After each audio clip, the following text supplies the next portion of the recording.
Hello friends, હવે આપણે આ વિડીયોમાં ડી કક્ષકોના સમાવેશ કરતા તત્વોનું સંકરણ જોવાના છીએ. તો અત્યાર સુધી જે પણ આપણે સંકરણ જોયા એમાં S અને P કક્ષકનો જ ઉપયોગ આવતો હતો. બરાબર, હવે આપણે ડી કક્ષક પર જવાના છીએ. તો એ કઈ રીતે આવે એ આપણે જોઈએ. તો અત્યાર સુધી જે આપણે સંકરણ જોયા એમાં મોટા ભાગે કેન્દ્રસ્થ પરમાણુ તરીકે કાર્બન રહેતું. એના સિવાય નાઇટ્રોજન અને ઓક્સિજનની પણ વાત આપણે કરી હતી. બરાબર, તો આ સિવાયના જે પણ તત્વો છે, બરાબર, તો એમાં ડી કક્ષક ક્યાંથી શરૂઆત થાય એ આપણે જોવાના છીએ. તો અત્યાર સુધી જે આપણે જોયું એમાં બીજી કક્ષાની વાત કરવામાં આવતી હતી. તો આપણે કક્ષા અને કક્ષકની એકવાર અહીંયા હજુ વાત કરીએ. તો કે જ્યારે કક્ષા છે એને n બરાબર 1, n બરાબર 2, n બરાબર 3 આ રીતે આપણે દર્શાવીએ છીએ. n બરાબર 4 એટલે પહેલી કક્ષા, બીજી કક્ષા, ત્રીજી કક્ષા, ચોથી કક્ષા. અથવા એને તમે હજુ દર્શાવવાના હોય તો આ રીતે પણ દર્શાવી શકો. કક્ષાને k l m n વડે પણ દર્શાવાય છે. બરાબર છે. હવે એ કક્ષામાં કક્ષકની સંખ્યા કેટલી છે એ આપણે નક્કી કરવી હોય તો પહેલી કક્ષામાં એક જ કક્ષક હોય એ પણ કઈ 1s. બીજી કક્ષામાં બે કક્ષક હોય 2s અને 2p. જ્યારે ત્રીજી કક્ષામાં ત્રણ કક્ષક હોય 3s, 3p અને 3d. જ્યારે ચોથી કક્ષામાં ચાર કક્ષક હોય છે 4s, 4p, 4d અને 4f. બરાબર, તો હવે આપણે જોઈએ જે કક્ષા જે છે એને આવર્તમાં દર્શાવવામાં આવે છે કે આ પહેલી કક્ષાના તત્વો જે છે પહેલા આવર્તમાં છે, બીજી કક્ષામાં સંયોજકતા ઇલેક્ટ્રોન ગોઠવાયેલા હોય એ બીજા આવર્તમાં. એ રીતે અહીંયા આ નંબર જે છે 1 2 3 4 એ આવર્ત પણ બતાવે છે.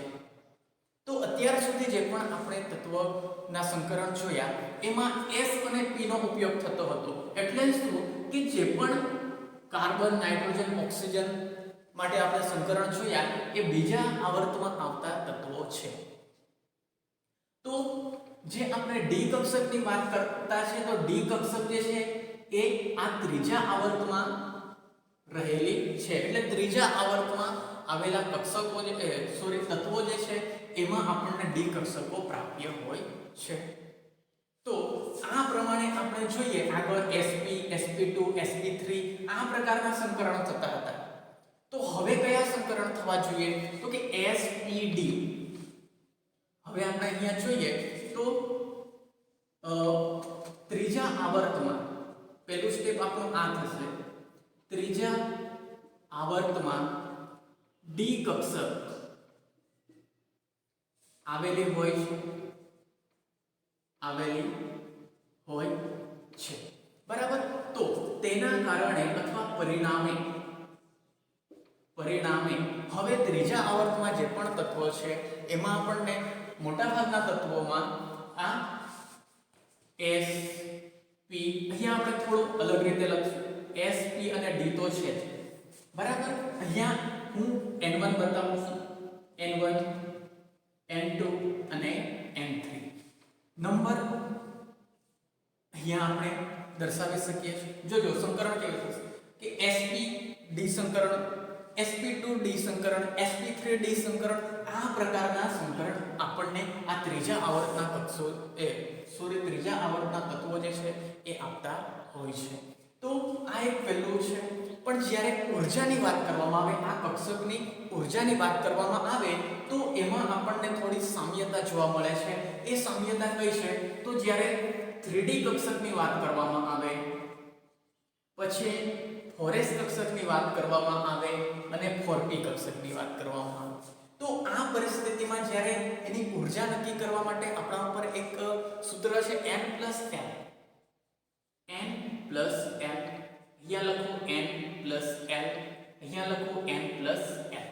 n એ શું બતાવે છે? મુખ્ય ક્વોન્ટમ આંકનો નંબર. તો અહીંયા કેટલો છે? 3.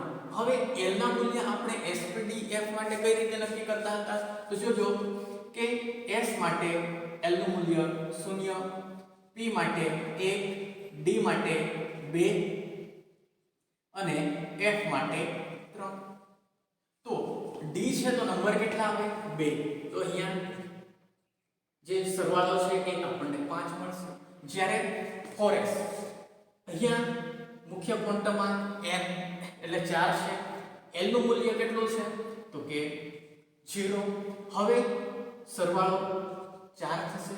p માટે આપણે જોઈએ તો અહીંયા n ની કિંમત આપણને 4 મળે છે, p ની કિંમત કેટલી છે તો 1.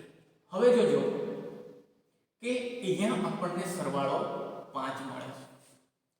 આ શું બતાવે છે કે વધારે ઊર્જા જે છે એ આ 3D કક્ષકની અને 4p કક્ષકની છે, બંનેની ઊર્જા સરખી છે. જ્યારે 4s કક્ષકની ઊર્જા કેવી છે ઓછી. તો આ શું દર્શાવે કે 3D પહેલા કઈ કક્ષક આવતી હોવી જોઈએ તો કે 4s, પછી 3D, પછી 4p. 3D અને 4p ની વાત કરીએ નંબર સરખા છે પણ મુખ્ય ક્વોન્ટમ આંક અલગ છે. આ ત્રીજા કક્ષામાં રહેલી કક્ષક, આ ચોથી કક્ષામાં રહેલી કક્ષક, એટલે આને આપણે છેલ્લે બતાવવું પડે. તો એક આ અહીંયા આપણે સરખામણી જોઈ, એના આધારે પણ અહીંયા આપણને સંકરણ થતા જોવા મળે છે. અને એ સંકરણ જે છે એ સંકરણ આપણને D S P અહીંયા આપણે નંબર લખી શકીએ n1 n2 અને n3 પ્રમાણે મળતા હોય છે. હવે જે આપણે અહીંયા બે પરિણામ લખેલા છે, આ એક પરિણામ છે અને આ બીજું પરિણામ છે. એમાંથી જે ધોરણ 11 માં સંકરણ આપેલા છે એ આ પરિણામ પરથી છે. બરાબર, તમે આગળ અભ્યાસ કરશો તો આ પ્રમાણે સંકરણ આવશે કે જે ડી વિભાગના તત્વો છે, બરાબર, જેને આપણે સંક્રાંતિ ધાતુ તત્વો કહીએ છીએ, એમાં એવા ઘણા તત્વો છે કે જે આ પ્રકારે સંકરણ ધરાવતા હોય છે. તો હવે જે આપણે જોવાના છે આ પહેલા પરિણામ પરથી પહેલું ઉદાહરણ છે PCl5 ફોસ્ફરસ પેન્ટાક્લોરાઇડ PCl5, જેમાં ફોસ્ફરસ પરમાણુ ક્રમાંક કેટલો છે તો કે 15 ને આપણે ઇલેક્ટ્રોન રચના પ્રમાણે લખીએ. પહેલી કક્ષામાં 2, બીજી કક્ષામાં 8 અને ત્રીજી કક્ષામાં 5 ઇલેક્ટ્રોન. કક્ષક પ્રમાણે ઇલેક્ટ્રોન રચના લખીએ તો શું થાય? પહેલી બે કક્ષા એટલે સરવાળો 10 થઈ ગયો તો નિયોન આપણે દર્શાવી શકીએ છીએ, નિયોન. હવે ત્રીજી કક્ષામાં કેટલી કક્ષક તો 3, કે 3s 3p અને 3d. હવે આ ત્રણે ત્રણ કક્ષકમાં આપણે આ 5 ઇલેક્ટ્રોનને ગોઠવવા છે. તો s કક્ષકમાં કેટલા ઇલેક્ટ્રોન સમાય તો 2 ઇલેક્ટ્રોન સમાય, તો અહીંયા આપણે 2 લખી શકીએ. p કક્ષક 6 ઇલેક્ટ્રોન સમાવી શકે છે. તો હવે બાકી કેટલા 3, તો કે ત્રણે ત્રણ ઇલેક્ટ્રોન જે છે એ આ 3p કક્ષકમાં ગોઠવાયેલા હશે. તો આના ઉપરથી હવે ફોસ્ફરસની ભૂમિ અવસ્થામાં ઇલેક્ટ્રોન રચના, ફોસ્ફરસની ભૂમિ અવસ્થામાં ઇલેક્ટ્રોન રચના લખવી હોય તો નિયોન, બરાબર. આ સાઈડ આપણે લખીએ 3s 3p અને 3d, બરાબર છે. 3p ના 3 પ્રકાર, જ્યારે 3d ના 5 પ્રકાર. આ રીતે આપણે દર્શાવીએ. હવે ઇલેક્ટ્રોનની ગોઠવણી, 3s માં 2 ઇલેક્ટ્રોન તો આ પ્રમાણે 2 ઇલેક્ટ્રોન, 3p માં 3 ઇલેક્ટ્રોન તો 1 2 અને 3 ઇલેક્ટ્રોન થઈ ગયા. હવે ભૂમિ અવસ્થામાં ઇલેક્ટ્રોન રચના લખી. ઉત્તેજિત અવસ્થામાં ઇલેક્ટ્રોન રચના, ઉત્તેજિત અવસ્થામાં ઇલેક્ટ્રોન રચના તો નિયોન. આ સાઈડ જે કક્ષક છે એને એકવાર લખીએ 1 2 3 4 અને 5 કક્ષક. હવે ઉત્તેજિત અવસ્થામાં શું ફેરફાર થાય તો કે અહીંયાથી એક ઇલેક્ટ્રોનનું સ્થાનાંતર એ આ 3D કક્ષકમાં થાય છે. તો હવે ઇલેક્ટ્રોન રચના 3s માં એક જ ઇલેક્ટ્રોન, 3p માં 3 પ્રકાર અને ત્રણે ત્રણમાં એક એક ઇલેક્ટ્રોન અને એક ઇલેક્ટ્રોન હવે 3d માં ઉમેરાય છે. હવે અત્યાર સુધી જે પણ આપણે વાત કરી એમાં આ 5 ક્લોરીનની વાત આવતી નથી. તો કે ઉત્તેજિત અવસ્થામાં આપણે જોઈએ પાંચે પાંચ અર્ધપૂર્ણ ભરાયેલી કક્ષક છે. તો એ અર્ધપૂર્ણ ભરાયેલી કક્ષકમાં આ 5 ક્લોરીનના જે ઇલેક્ટ્રોન છે એ હવે ગોઠવાય છે. અને એ ગોઠવાય તો કઈ રીતે? તો હવે એ આપણે જોવાના છીએ કે જ્યારે PCl5 અણુ બને ત્યારે ઇલેક્ટ્રોન રચના નિયોન અહીંયા આપણે જોઈએ તો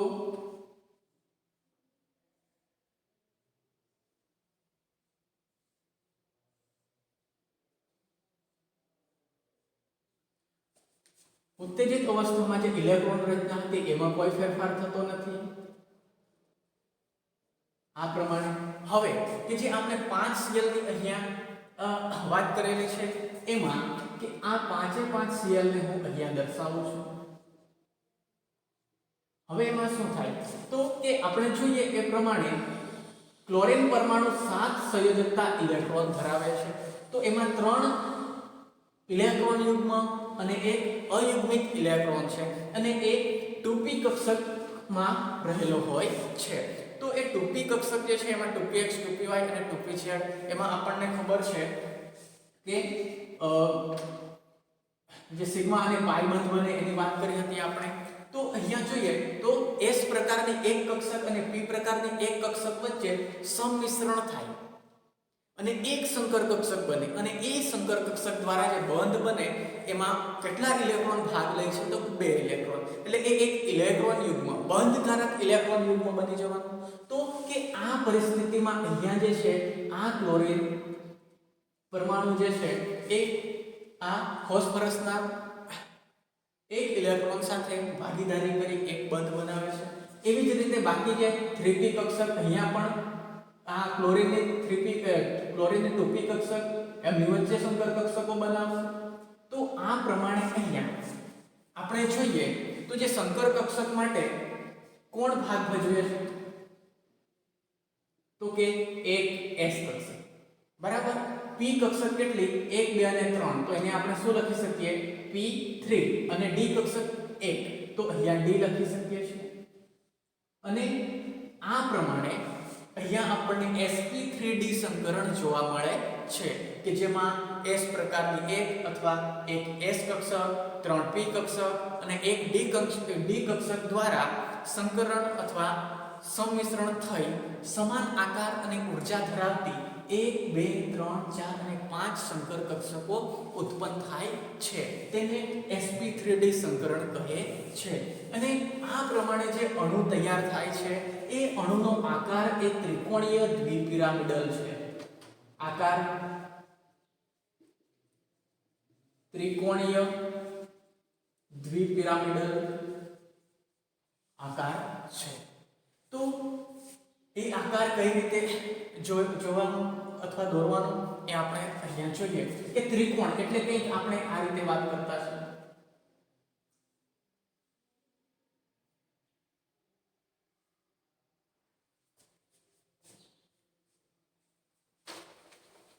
અને આપણે આ પ્રમાણે દોરીએ.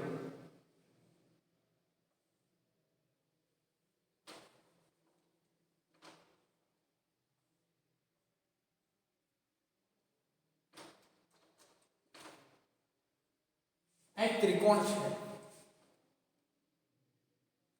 1 અને 2. આ રીતે તમને અહીંયા 5 ટપકા જોવા મળશે કે જે 5 Cl અહીંયા બતાવે છે. હવે કે જે આ 3 છે એને આ પ્રમાણે જોડવાના છે. આ એક ઉપરથી એક પિરામિડ તમને જોવા મળશે કે જેમાં 1 2 અને 3 બાજુ છે. હવે જે નીચેનો ભાગ છે આ એક Cl માટે તો અહીંયા જે 3 છે એને આ પ્રમાણે દર્શાવવાના છે. તો એક નીચે પિરામિડ બની જશે. અને હવે જે આપણે ફોસ્ફરસ એક કેન્દ્રસ્થ પરમાણુ છે એને ક્યાં દર્શાવવો? તો કે અહીંયા મધ્યમાં. અને હવે આપણે આ ફોસ્ફરસને જે ઉપરનો એક Cl છે એની સાથે જોડીએ અને એક નીચેનો Cl છે એની સાથે જોડીએ. તો અહીંયા આ એક દ્વિપિરામિડની વાત કરી છે એ આપણને જોવા મળે છે. આ સિવાય હજુ આ ફોસ્ફરસ આ ક્લોરીન સાથે નથી જોડાયો તો એને આપણે આ પ્રમાણે દર્શાવીએ, અહીંયા પણ આ પ્રમાણે દર્શાવીએ અને અહીંયા પણ આ પ્રમાણે દર્શાવીએ. તો કે જે કેન્દ્રસ્થ પરમાણુ છે એ હવે 5 Cl પરમાણુ સાથે આપણને અહીંયા જોડાયેલો જોવા મળે અને આ રીતે ફોસ્ફરસ અને ક્લોરીન વચ્ચે બંધ બને છે. એ બંધ બનવા માટે કોણ જવાબદાર છે તો કે સંકર કક્ષક. અને એ સંકર કક્ષક કઈ રીતે બને તો એક મધ્યસ્થ પરમાણુની કક્ષક અને એક જે અન્ય પરમાણુ જે છે એની કક્ષક દ્વારા સંમિશ્રણ થાય. તો આ રીતે ત્રિકોણીય દ્વિપિરામિડલ આકાર આપણને અહીંયા જોવા મળે છે. હવે આપણે આ રીતે ઉદાહરણ જોવા અહીંયા જોયું તો જે પણ આપણે કામ કરેલું છે એને વાક્ય સ્વરૂપમાં દર્શાવવું હોય તો કઈ રીતે દર્શાવી શકીએ એ અહીંયા જોઈએ. તો વાક્ય સ્વરૂપમાં આપણે હવે લખવાનું છે તો શરૂઆત જે છે એ આપણે ભૂમિ અવસ્થાથી કરીશું. અહીંયાથી કે ફોસ્ફરસની ભૂમિ અવસ્થામાં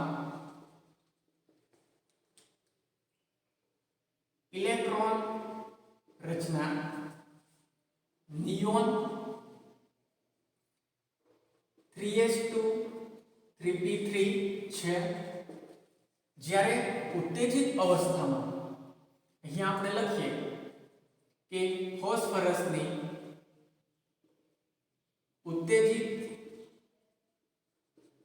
અવસ્થામાં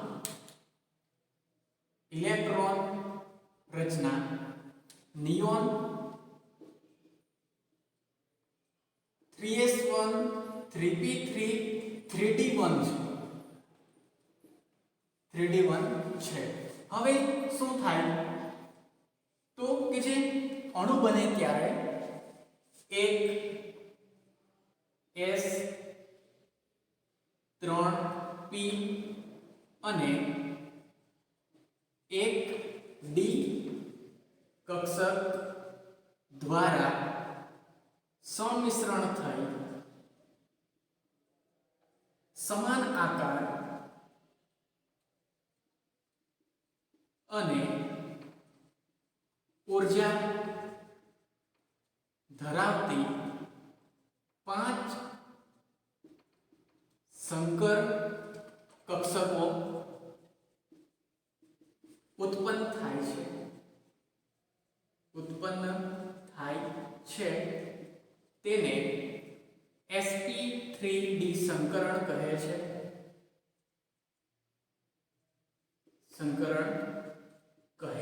છે. અને આ સંકરણથી જે PCl5 અણુનો આકાર ત્રિકોણીય દ્વિપિરામિડલ છે અથવા હોય છે. તો આ પ્રમાણે જે આપણે ઉદાહરણ અત્યારે અહીંયા જોયું એ વાક્ય સ્વરૂપમાં અહીંયા લખી શકીએ છીએ. હવે પછીના વિડીયોમાં આવું જ એક બીજું સંકરણ છે SF6 અણુમાં સંકરણ, તો એ આપણે જોવાના છીએ.